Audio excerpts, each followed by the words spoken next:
అటు కాంగ్రెస్ బీజేపీ ఏం చేయలేదు.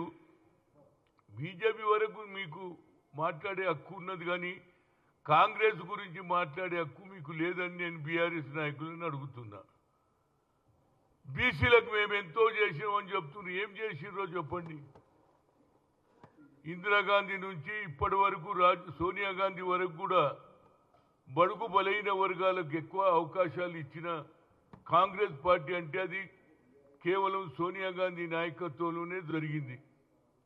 ముఖ్యంగా ఆంధ్రప్రదేశ్లో ఇప్పుడు విడిపోయిన గతంలో నేను పిసిసి అధ్యక్షుడిగా కాకముందు డాక్టర్ మల్లికార్జున్ గౌడ్ అయ్యాడు, ఆ తర్వాత నేనయ్యాను, ఆ తర్వాత డి శ్రీనివాస్ 2 సార్లు అయ్యాడు, ఆ తర్వాత కె కేశవరావు అయ్యాడు, అదేవిధంగా ఆఖరుకు పొన్నాల లక్ష్మయ్య కూడా అయ్యాడు. ఇవాళ ఎవరైనరు? మహేష్ కుమార్ గౌడ్ అయ్యాడు. లెక్క చూస్తే నా తర్వాత మస్జిద్ తులసిదాస్ కూడా అయ్యాడు. మేమందరం ఇప్పటి వరకు 6-7 బీసీ అధ్యక్షులను చేయగలిగినాం. అంతేకాదు మీరు ఎంతవరకు ఈ 10 ఏళ్లలో ఎంతమంది బీసీలను మీరు ఏది పిసిసి అధ్యక్షులు ఇంతవరకు మీరే అగ్రకులాలే, ఒక్క దగ్గర కూడా మీరు ఎక్కడ చేయలే. దానికి ఇప్పుడు కారణం ఏమైందంటే 42% రిజర్వేషన్ ఇవ్వాలి. లోకల్లతో లెటర్లు పెట్టించి మాకు ఇక్కడ వాతావరణం బాగలేదు, రోజు మీటింగ్లు పెడతారు, రోజు లొల్లి అవుతుందని మీరే కంప్లైంట్ ఇస్తే ఆ ప్లేస్లో తప్పనిసరిగా ఇందిరా పార్క్ దగ్గర ధర్నాలు తమ బాధలు చెప్పుకోవచ్చని కొట్లాడి కోర్టులో మేము తెచ్చుకున్నామా లేదా? ఇవాళ మీకు అదే దిక్కయింది. ఇవాళ ఎవరు చూసినా మీరేం చేసినా బాబు, సకలగుండ సర్వే చేశారు, కానీ అది ఏందో ఇంతవరకు బయట పెట్టలేదు. ఇక మీరు చేసింది ఏంది నాకు అర్థం కాదు. ఏం చేసిండ్రు, ఎక్కడ చేసిండ్రు? కేవలం కాంగ్రెస్ మీదనే దుమ్ము వేయాలని, కాంగ్రెస్కే చెడ్డ పేరు తేవాలని. ఇవాళ మేము చేసిన కార్యక్రమాలు ఏంటి చెప్పు? బడుగు బలైన వర్గాలకు ఆమె చెప్తున్నది రేపు లోకల్ బాడీ ఎన్నికల్లో 42%, మరి మీరు 34 చెప్పి 23 ఇచ్చిండ్రా లేదా? లోకల్ బాడీలో రిజర్వేషన్ ఏంది? ఇది నాకు అర్థం కాదు. ఏది పడితే అది మాట్లాడడం. ఇవాళ నిజంగా చిత్తశుద్ధి కాంగ్రెస్కున్నారు. అదేవిధంగా సోనియా గాంధీ గారు, నరేంద్ర మోడీ ఒక ఓబీసీ ప్రధానమంత్రి అయినా నేను 3 సార్లు కలిసిన ఆయన ఏం చేయలే. అకార్డింగ్ టు అవర్ పాపులేషన్ ప్రకారంగా మాకు ఒక సెపరేట్ మినిస్ట్రీ ఇవ్వన్నాం, కులగన చేయమన్నాం, చేయలే. అదే ఇవాళ సోనియా గాంధీ గారు ఆ రోజులలో IIT, IIM, all India institute of medical సైన్సెస్లో రిజర్వేషన్ కావాలని కోరితే సుప్రీంకోర్టు కొట్టేసింది, నో క్వశ్చన్ ఆఫ్ రిజర్వేషన్. కానీ అదే సోనియా గాంధీ గారు మన్మోహన్ సింగ్ చెప్పి పార్లమెంట్లో బిల్లు పెట్టించింది. దానివల్ల ఐఐటి, ఐఐఎంలో ఇంజనీర్లు కొన్ని వేల సంఖ్యలో, అదేవిధంగా all India institute of medical సైన్సెస్లో డాక్టర్లు అయ్యిండ్రా లేదా? ఎందుకు మాట్లాడతారా బాబు?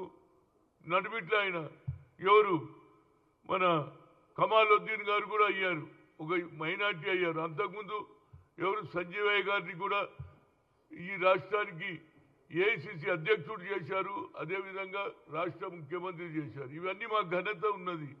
మేము 10 ఏళ్ళు ఉన్నాం, మీరు 10 ఏళ్లలో ఏం చేసిరు ఒక్కటన్నా చూపించండి. ఇవి మేము చేస్తామని అన్నారు.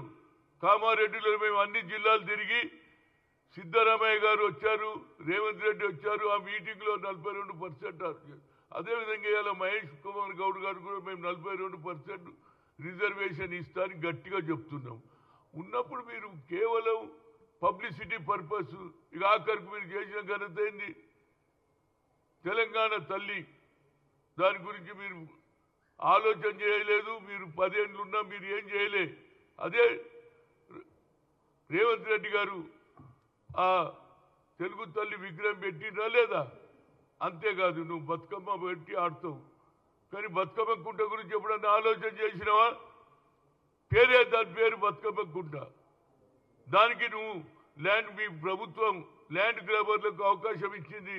అది కూడా ఇవాళ రేవంత్ రెడ్డి గారు బతుకమ్మ కుంటను బాగు చేయడానికి పర్మిషన్ ఇచ్చిండ్రు. ఇవాళ హైడా కమిషనర్ కూడా దానికి ప్రయత్నం చేస్తున్నారు. అక్కడనే బతుకమ్మ కుంట ఏర్పరచడానికి మేము శాయశక్తుల దూసి చేస్తున్నాం. కేవలం మీరు మాటలే మాట్లాడడం తప్పితే మీటింగులు పెట్టుకుంటారు. ఇవాళ గుర్తు వచ్చినారు బీసీలు. ఆనాడు మీరు బీసీల గురించి ఆలోచన చేసినా తెలుగు తల్లిని మర్చిపోతారు. టీఆర్ఎస్ పార్టీ మార్చేసి బీఆర్ఎస్ అని పెట్టుకున్నారు. బీఆర్ఎస్ పేరు పెట్టినప్పుడే అయిపోయింది మీకు. టీఆర్ఎస్ అంటే ఆనాడు ఎంతో మంది త్యాగాలు చేసినటువంటి పార్టీ అది. దాన్ని పేరే మార్చేసి అప్నీ బార్ కిసాన్ కి సర్కార్ అని మహారాష్ట్రలో తిరుగుతారు. అదేవిధంగా రైతులకు చనిపోయిన కుటుంబాలకు లాభం చేయాలంటే నువ్వు తీసుకుపోయి పంజాబ్లో బీహార్లో ఇస్తావు డబ్బులు. ఇక్కడ రైతులు చచ్చిపోతే ఇచ్చినవా? ఏది ఇది? అదేవిధంగా ఇవాళ ఏది సావిత్రిబాయి పూలే దాని ఆమె జన్మదినం నిన్న 194వ జన్మదినం అయితే దానికి కూడా ముఖ్యమంత్రి గారు ఇది టీచర్స్ డే మైనార్టీ ఆమె టీచర్గా మహాత్మా జ్యోతిరావు పూలే ఆలోచనలు చదువుకుంటేనే భవిష్యత్తు అంటే మహిళలను కూడా చదివించి ఆమె స్కూల్ పెట్టి టీచర్గా పనిచేసింది కనుక ఆ గుర్తింపు కూడా మేము ఇచ్చినాం. అంటే బడుగు బలహీన వర్గాల గురించి ఆలోచన చేసే ఆలోచన కానీ శక్తి కానీ మనస్ఫూర్తిగా బడుగు బలహీన వర్గాలను అభివృద్ధి చేసే ఆలోచనతో ఇందిరాగాంధీ భూ సంస్కరణ అమలు చేసింది. దున్నేవాడికే భూమి ఇచ్చింది. అంతేకాదు 20 పాయింట్ ప్రోగ్రాం పెట్టింది. దాంతోపాటు బ్యాంకులు పేదవారి ముంగిట్లో పోయేటట్టు ప్రతి ఒక్కరు కూడా బ్యాంకుల నుంచి రుణాలు తీసుకునే అవకాశం కల్పించిన పార్టీ మాది. ఇప్పటికన్నా ఈ తప్పుడు మాటలు మాట్లాడేది బంద్ చేయండి. కేవలం రోజు ఒక స్టేట్మెంట్ ఇవ్వడం అది జరుగుతలేదు. ఇది అరే మాకు 5 ఏళ్ళ అవకాశం ఇచ్చిండ్రా బాబు, ప్రజలు ఓటు వేసిండ్రు 5 ఏళ్ళ వరకు.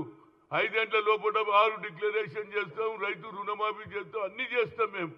అదేవిధంగా బడుగు బలైన వర్గాల గురించి ఆలోచన చేసి ఇవాళ 5000 పైన ఎంప్లాయ్మెంట్ కూడా ఇవ్వడం జరిగింది.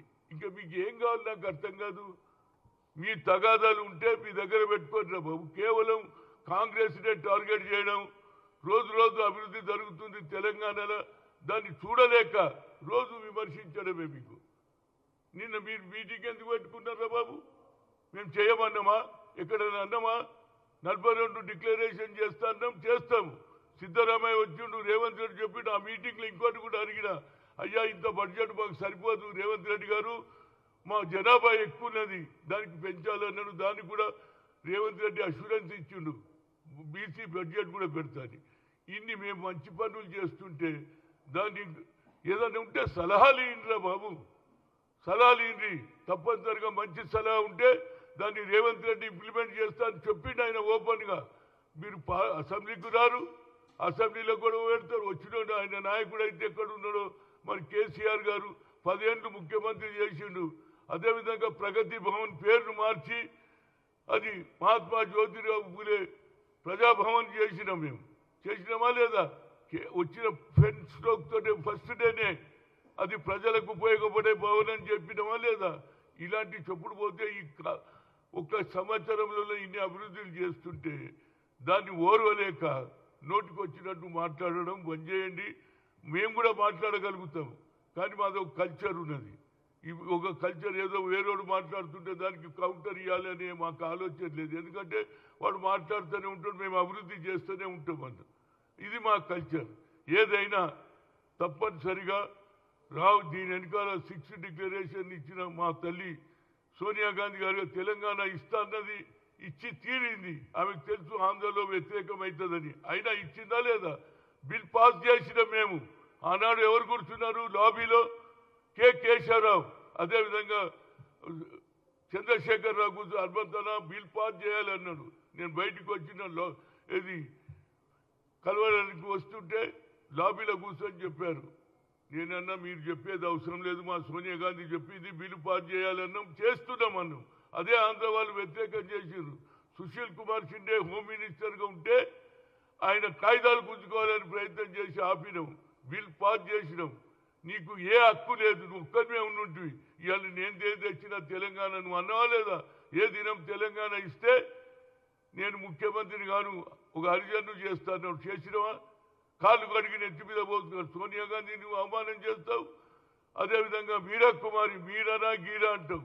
మీరా కుమారి వల్లనే ఇవాళ బిల్ పాస్ అయింది.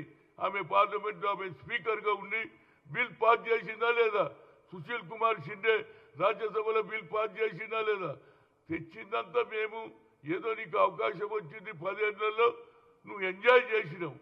ఇవాళ మాకు సంవత్సరం కాకముందే మా పార్టీ మీద, మా నాయకుల మీద దుమ్ము వేసేది బంద్ చేయండిరా బాబు. 5 ఏళ్ళు అవకాశం ఇచ్చారు, తప్పనిసరి కాదు. రైతులు కానీ, నిరుద్యోగులు కానీ అందరికీ కూడా ఆఖరికి బతుకమ్మ కుంట కూడా రేవంత్ రెడ్డి గారు ఇనాగ్రేషన్ చేస్తారు. మళ్ళా కుంటలు నీళ్లు ఉంటాయి. మా చెల్లెళ్ళు, మా అక్కలు తప్పనిసరిగా వచ్చే సంవత్సరం బతుకమ్మ ఆడి తీర్థం. దానికి కూడా ప్రయత్నం చేస్తున్నాం. ఎందుకంటే ఆ రోజు మీ పార్టీలు ఉన్న వాళ్ళే ల్యాండ్ని కబ్జా చేస్తే దాన్ని విముక్తి చేసి బతుకమ్మ ఆడేందుకు, బతుకమ్మ గురించి మాట్లాడే హక్కు మీకు లేదు, మాకున్నది. బతుకమ్మ కుంటను బాగు చేసింది మేము. బతుకమ్మ కుంటను పట్టించుకునే వాళ్ళు మీరు.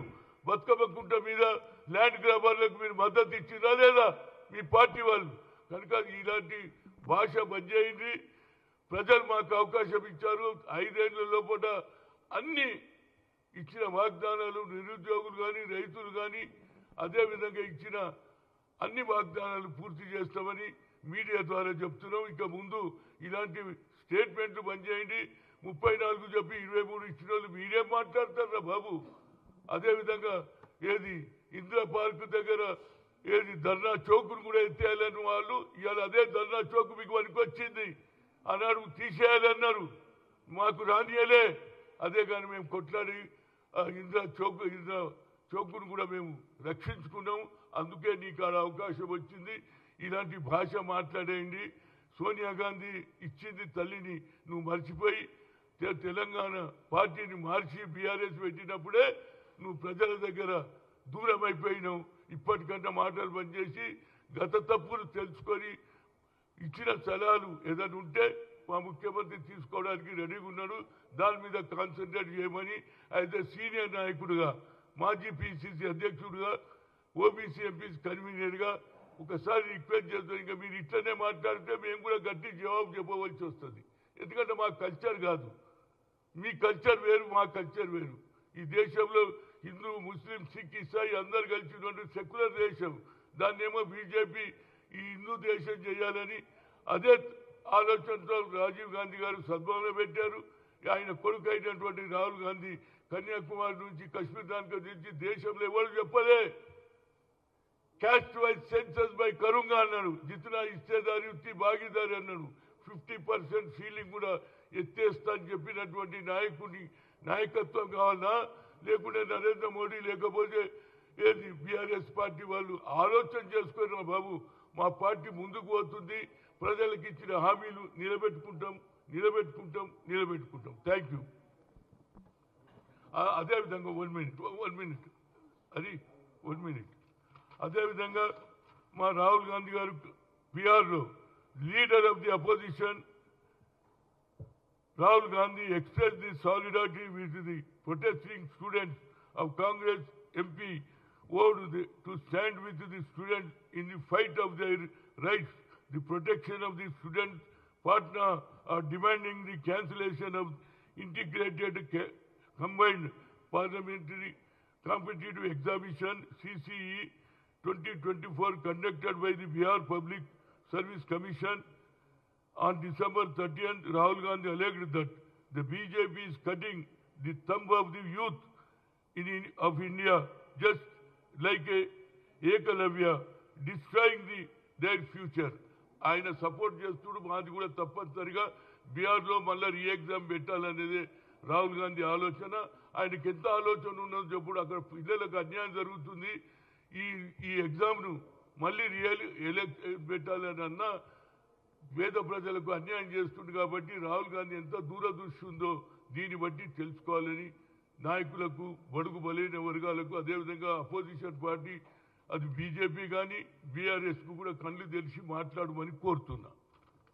హిట్ టీవీ యాప్ ని డౌన్లోడ్ చేసుకోండి. ఇందులో short news, live news, entertainment movies అన్ని అవైలబుల్ గా ఉన్నాయి. Please download hit TV app. Hit TV app ని ఫ్రీగా డౌన్లోడ్ చేసుకోండి.